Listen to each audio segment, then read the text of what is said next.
tasty beetroot తాలింపు చేయడానికి కోసం సన్న ముక్కలుగా కట్ చేసుకున్న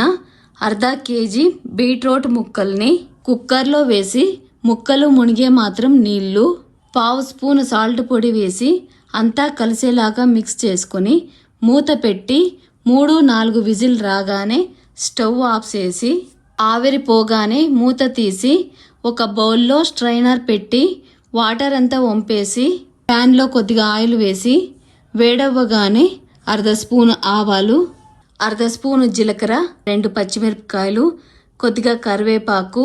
ఉడకబెట్టుకున్న బీట్రూటు, పావు స్పూన్ సాల్ట్ పొడి, అర్ధ స్పూన్ కారం వేసి అంతా కలిసేలాగా మిక్స్ చేసుకొని మాడిపోకుండా ఉడకబెట్టుకున్న 2 గెరిటెలు బీట్రూట్ నీళ్లు, 2 స్పూన్లు పల్లీల పొడి, అర్ధ కప్పు కొబ్బరి పొడి వేసి అంతా కలిసేలాగా మిక్స్ చేసుకొని కొత్తిమీర జల్లి సర్వ్ చేసుకుంటే